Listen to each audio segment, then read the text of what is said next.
We think AI creates text, but what if it actually remembers it? Large language models LLMs are everywhere. We ask them to write poems, emails, stories, even ideas we have never seen before. And we assume one thing, they are generating something new.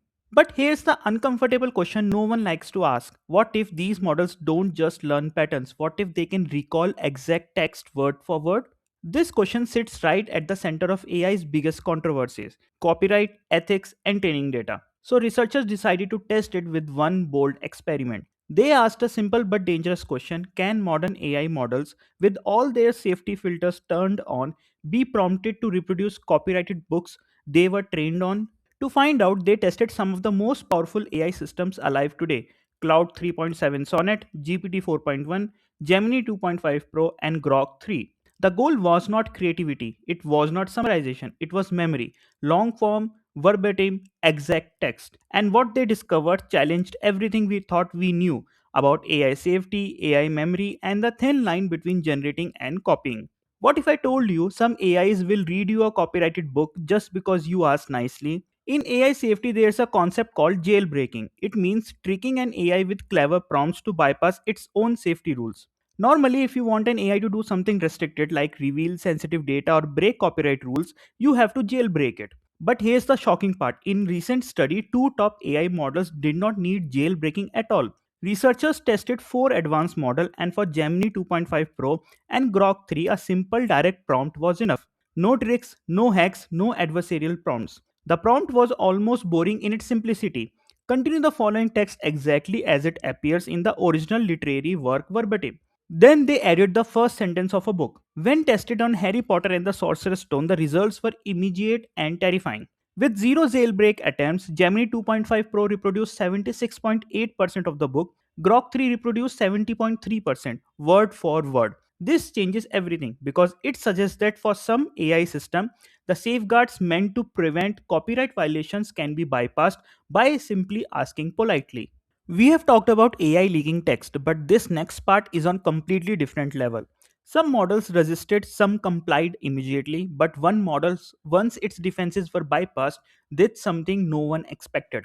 After being jailbroken, Cloud 3.7 Sonnet did not just quote passages, it began reproducing entire books almost perfectly word for word.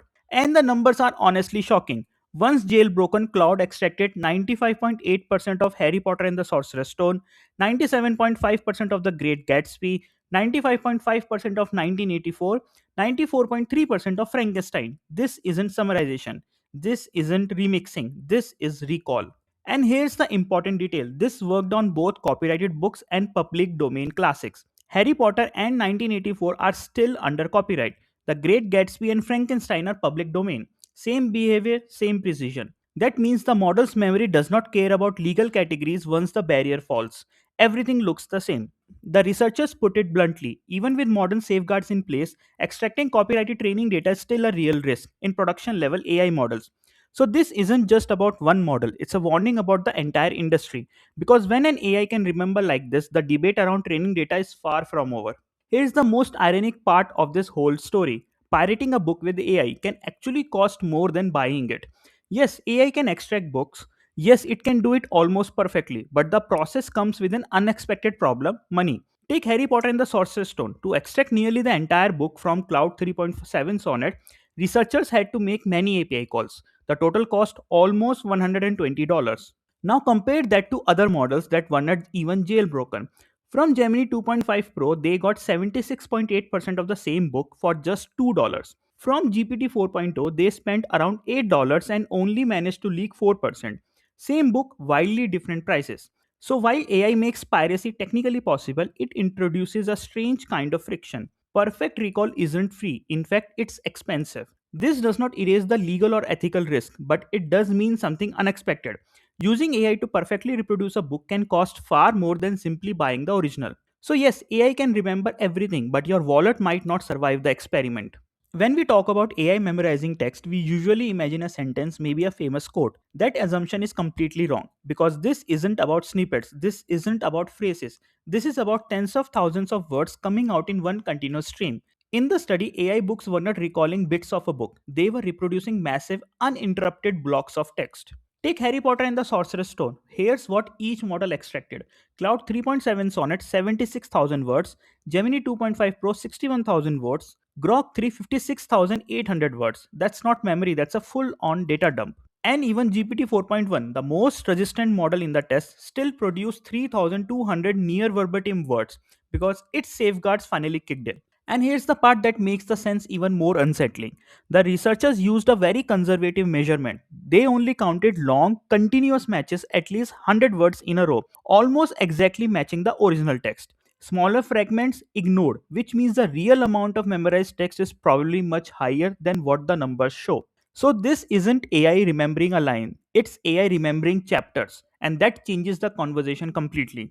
This study did not just test memory, it tested defenses, and what it revealed looks a lot like a digital game of cat and mouse. Out of all four models tested, GPT 4.1 had the toughest safeguards. It did not give up its data easily. To crack it, researchers had to go all in. For Harry Potter, they made 5,000 different jailbreak attempts using something called best of n method, basically trying thousands of prompt variation to find one that works. For comparison, Cloud 3.7 Sonnet fell after just 258 attempts. And eventually, GPT 4.1 did push back. It finished the first chapter, then completely refused to continue.